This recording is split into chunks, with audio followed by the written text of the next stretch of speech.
Bueno, soy el doctor Sergio Traverso de la Cátedra de Anatomía Normal de la Facultad de Ciencias Médicas, Universidad Nacional de Córdoba, profesor asistente, y vamos a comenzar a describir los huesos del cráneo. La idea de esta clase es no hacer una descripción minuciosa de cada accidente, de cada hueso, sino de darle los parámetros generales para que ustedes puedan y entiendan cómo estudiar un hueso. Para eso puse esta diapositiva.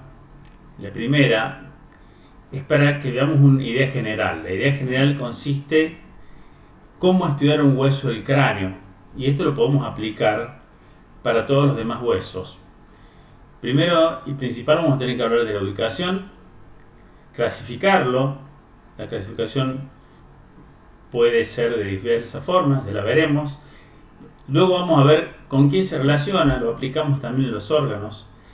Y vamos a hablar de los elementos más importantes. Entonces, este esquema, ubicación, clasificación, elementos importantes y con sus caras y bordes y relaciones, lo vamos a aplicar a todos los huesos. Comenzamos con el hueso frontal. Este hueso frontal, comenzamos a hablar, como dijimos en el esquema anterior, de la ubicación. Este hueso frontal, ubicado en la parte más superior del cráneo, podríamos decir que se ubica en la parte anterosuperior, formando la frente. Este hueso frontal tiene como relaciones, hablamos recién cuáles son las relaciones importantes. Por detrás va a tener el hueso parietal y por debajo va a tener los huesos de la cara, y va a formar también una estructura muy importante que la podemos señalar de alguna forma, esto que se denomina cavidad orbitaria. Es decir, no nos olvidemos de esta primera parte. Lo principal del hueso es saberlo ubicar, saber los elementos más importantes, las relaciones que tiene, es decir, con quién se articula, y luego pasar a describir las cosas más importantes. Las cosas más importantes de este hueso frontal van a ser sus caras. Este hueso presenta 3 caras, y antes nos detenemos en esto. Las caras, es principal saber las caras.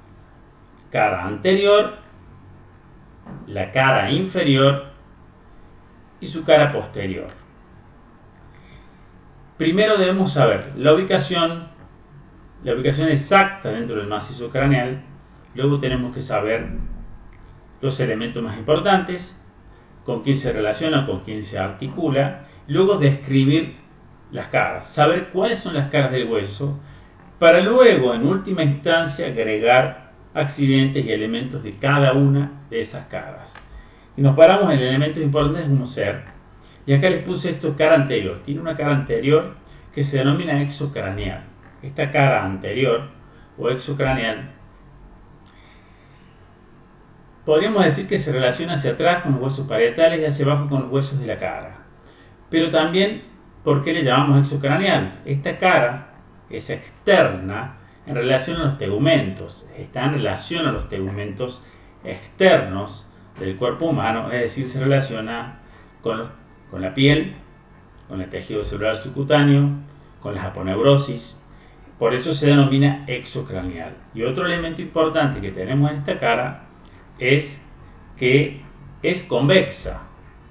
Es decir, que tiene una saliencia hacia afuera, que esto de cóncavo y convexo, nomenclatura que vamos a tener que ir a agregar a la parte anatómica, corresponde a que tiene una curvatura externa.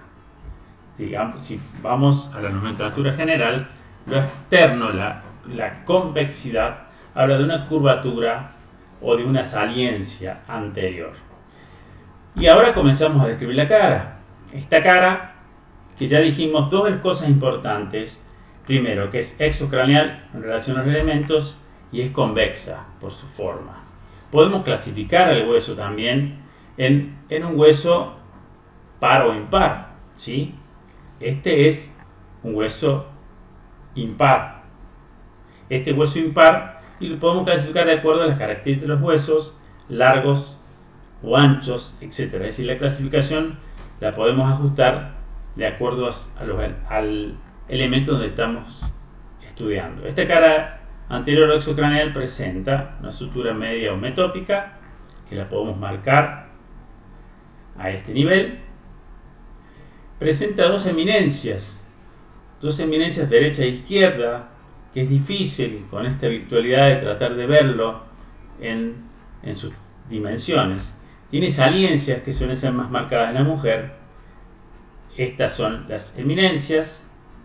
Por debajo vamos a tener los arcos ciliares, los arcos superciliares y sus crestas frontales con sus carillas frontales. Descripción que la podemos encontrar en cualquier libro o en cualquier otro elemento. Vamos a la cara inferior. Esta cara inferior tiene relación con los huesos de la cara.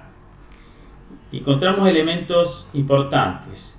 Fíjense, esta cara inferior presenta una gran escotadura. Acá la estoy marcando. Esta escotadura se llama escotadura nasal, que presentan canales o semiceldillas y se va a articular en parte con el etmoides. A derecha e izquierda de lo que sería esta escotadura etmoidal encontramos esta fosa que se denomina orbitaria. Fosa orbitaria donde vamos a encontrar y alojar los globos oculares formando una gran cavidad orbitaria. Esta fosa orbitaria va a presentar dos elementos que tendríamos que tener en cuenta. Dos fositas, una fosita interna y una fosita externa. En ambas fosas, fosita interna, que se denomina fosita troclear, y una fosita externa o lagrimal, donde se ubican la fosita troclear, la polea de un músculo del globo ocular, y en la fosita externa vamos a encontrar la glándula lagrimal. Esa glándula lagrimal donde nosotros tenemos alojada la glándula que secreta y que va a lubricar al globo ocular. Esta cara es posterior. Esta cara posterior también le vamos a llamar endocraneal. Esta cara endocraneal va a presentar elementos o relaciones íntimas con elementos que están adentro y que lo cubre este cráneo. El cráneo cubre a elementos muy importantes del sistema nervioso, como ser el cerebro, el cerebelo, y sus coberturas, que son las meninges. Entonces, esta cara es endocraneal por estar relacionada con los elementos que corresponden a el sistema nervioso central. Y así como en su cara exocraneal o anterior encontramos eminencias, encontramos fosas a derecha e izquierda. De arriba hacia abajo podemos describir un canal, este canal para el seno longitudinal, una cresta frontal que termina en un agujero ciego. Entonces, así como teníamos una cara exocraneal, tenemos esta cara, que es la posterior, que es endocraneal, y que además va a ser cóncavo. Cóncavo habla de que está excavada, es decir, si nos remitimos a la etimología de la palabra, habla de algo que está excavado, contrario a convexo. Entonces, tenemos elementos importantes al comenzar a estudiar el primer hueso, este hueso impar frontal, donde vamos a comenzar y a describir lo mismo en los demás huesos. La clasificación, la ubicación, las relaciones que tienen los bordes, las caras y luego los elementos más importantes. Continuando, pasamos al hueso etmoides. Hueso etmoides que se ubica por detrás de la fosa nasal. Este hueso ubicado por detrás de la fosa nasal, podríamos decir, está detrás de la raíz de la nariz, como podrán ver, a ambos lados de lo que serían las fosas orbitarias, formando parte de la fosa nasal. Este hueso etmoides, que en griego significa criba o criboso, presenta algunos elementos importantes. Esta es la clasificación, esta es la ubicación del hueso, y tenemos elementos importantes que lo vamos a ver en un esquema en los cuales a ustedes les va a servir para poder estudiar todos estos elementos. Este etmoide presenta tres partes importantes, o cuatro podríamos decir. Una correspondería a la lámina, a una porción vertical, se las estoy marcando. Esta porción vertical está atravesada por una porción horizontal. Esta porción horizontal se denomina lámina cribosa, lámina horizontal, que divide obviamente a la porción vertical en dos partes, una superior denominada apófisis crista galli y otra inferior que es la lámina perpendicular propiamente dicha. Lámina perpendicular que va a formar parte del tabique nasal.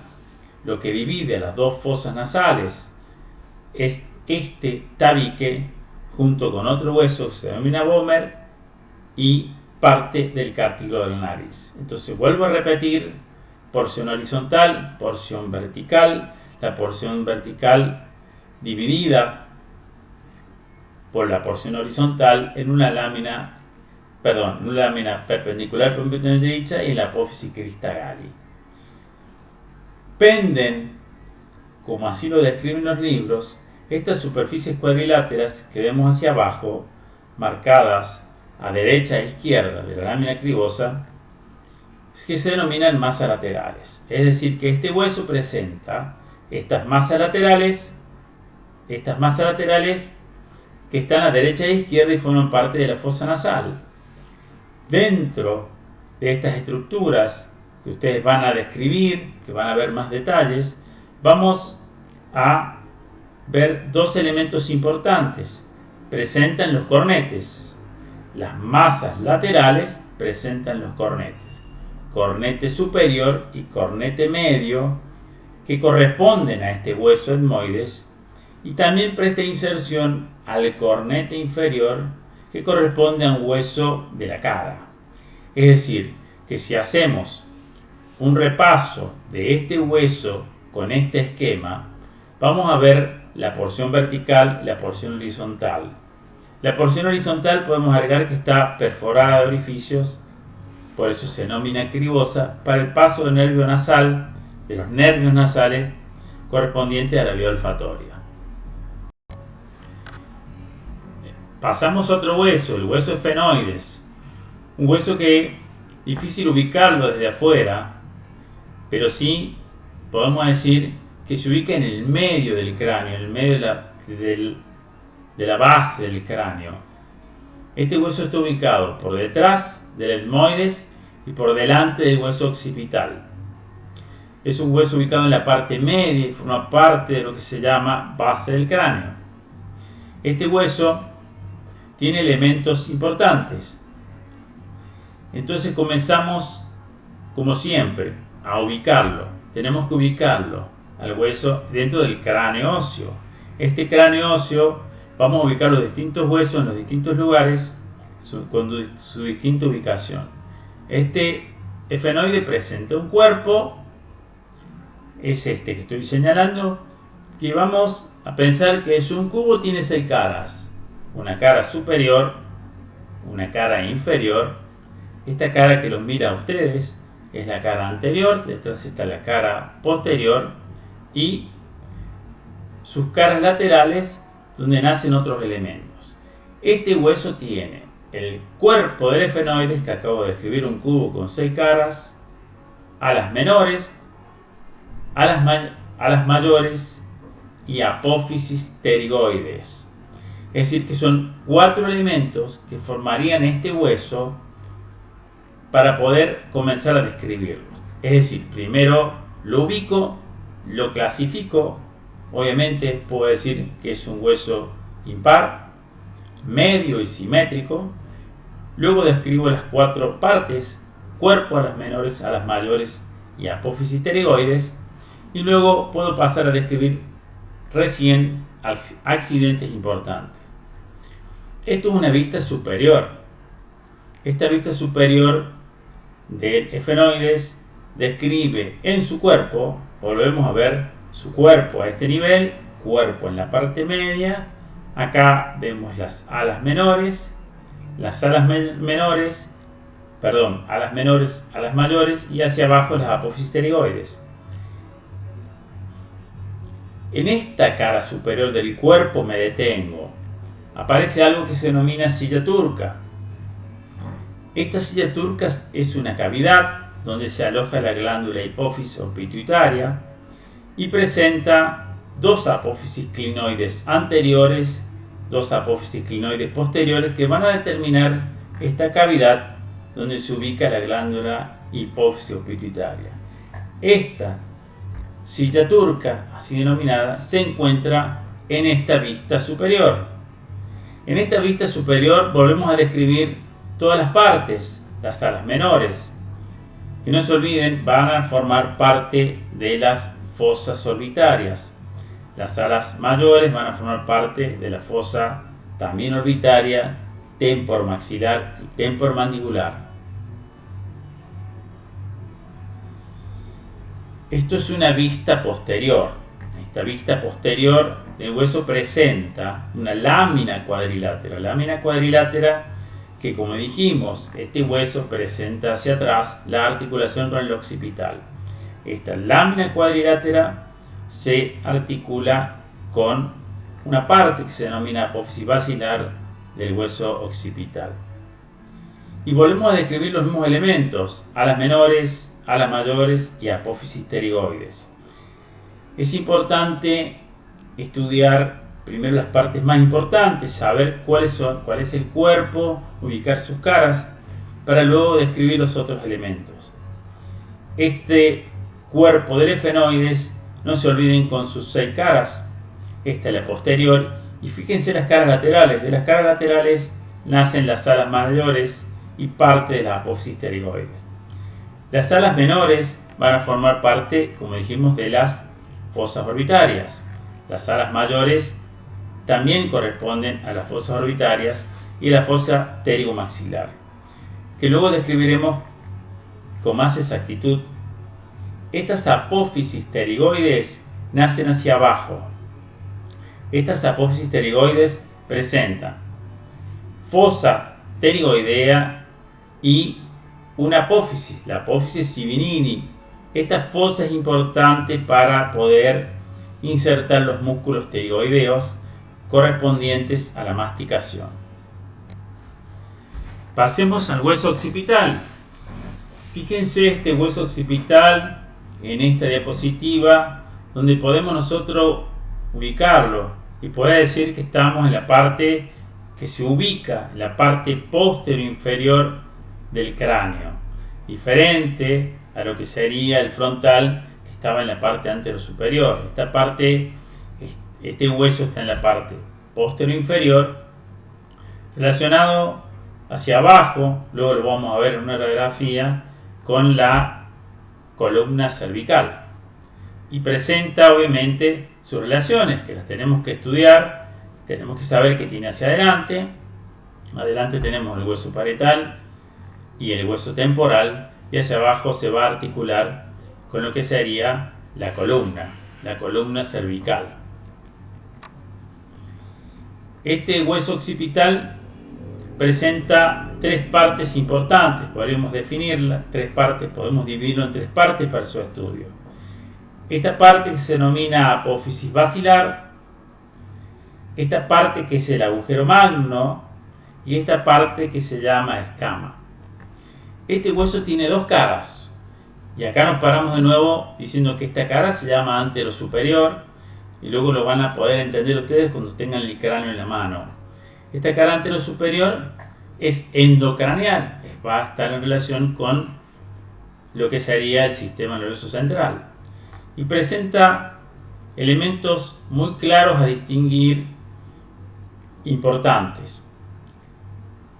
Presenta un canal para el seno longitudinal, se va a formar una cruz con el canal del seno longitudinal con los canales transversos hacia los lados y una cresta occipital. Ustedes ven cómo se forma una cruz, que en el medio tiene una depresión denominada eminencia cruciforme, prensa aerófilo, algunos llaman protuberancia occipital interna. Y ustedes ven cómo se delimitan cuatro fosas, dos superiores o cerebrales y dos inferiores o cerebelosas. Acá se vuelve a ver el agujero magno. Es importante que nos paremos en este orificio y lo vamos a ver en la otra diapositiva. Es decir, no nos olvidemos la formación cruciforme para las dos formaciones o fosas cerebrales y dos cerebelosas inferiores, donde va a alojar al cerebelo por abajo y al cerebro por arriba. Pasamos a la otra cara. Esta cara es póstero inferior y es exocraneal. Está en relación con los tegumentos, con los músculos de la nuca, y presentan algunos elementos que tenemos que relacionar. Volvemos a ver las tres partes. Esta es la apófisis basilar, donde aparece un tubérculo faríngeo para la aponeurosis de un órgano que es la faringe, que luego vamos a estudiar primera o segunda parte del aparato digestivo. Luego vuelve a aparecer este agujero magno. Me detengo en el último momento para describir esta parte que correspondería a la escama. La escama, por su parte posterior, presenta esta protuberancia occipital externa. De allí nacen líneas curvas hacia abajo. Esas líneas curvas van a corresponder a las inserciones musculares de los músculos de la nuca. Si descendemos, vamos a poder ver de nuevo el agujero occipital. Este agujero occipital nos detenemos acá. Se denomina agujero magno, agujero occipital. Es el agujero más grande que tiene el cráneo, así su nombre lo indica, y por allí pasan el bulbo olfatorio, parte del sistema nervioso, pasan sus envolturas, obviamente sus meninges, pasa la arteria vertebral y las arterias espinales. Es decir, que este agujero, importante para la descripción, es el más grande del cráneo y debemos saber qué pasa por él.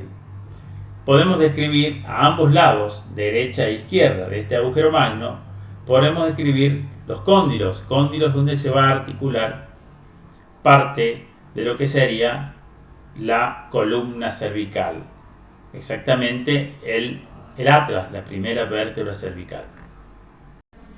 Hueso parietal. Este hueso parietal está ubicado en la parte más superior del cráneo. Se va a relacionar hacia adelante con el frontal, hacia atrás con el occipital, por su borde inferior o escamoso con el temporal, y va a tener otra relación con el hueso parietal contralateral en la línea media. Presenta una cara externa o exocraneal relacionada con los tegumentos. Estos tegumentos, hablamos de la aponeurosis epicraneal, y una cara endocraneal que es cóncava, que se relaciona con las meninges y el sistema nervioso central y el cerebro, exactamente.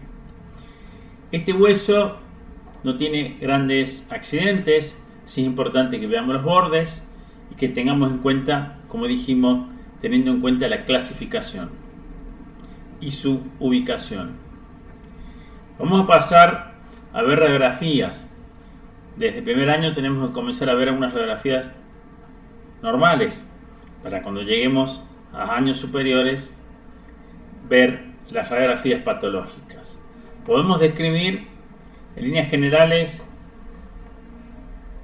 elementos que ustedes conozcan. Esto es el frontal con sus senos frontales. Esta sería la cavidad orbitaria, que lo forma parte del frontal. Esto va a corresponder a una radiografía de perfil, donde sí podemos ver elementos de la base del cráneo. Este es el frontal, parte del etmoides. Este es el hueso occipital con su silla turca, parte del temporal, el peñasco, y hacia atrás el hueso occipital. Como verán, hacia abajo se encuentra la columna cervical esta articulación que se encuentra entre el hueso occipital y el atlas, el macizo facial con su maxilar superior e inferior. Y vamos a describir un TAC, una tomografía axial de cráneo, donde se ven obviamente los elementos internos, sería su contenido. Importante que tratemos de ubicar los huesos. Vemos los globos oculares, vemos el macizo nasal, ¿no es cierto?, comparte la parte ósea, el elemento que correspondería a los arcos cigomáticos, esto correspondería al hueso occipital, esto corresponde a lo que sería el cerebelo, parte de la masa encefálica, es decir, este es un corte horizontal, este corte horizontal o axial los vamos a tener que ir familiarizando para el futuro, para estudios que pediremos más adelante. Muchas gracias, espero que les haya servido esta clase y sin duda hay muchos más accidentes, eminencias y elementos en cada hueso que lo van a ir agregando seguramente al atravesar los días. Muchas gracias.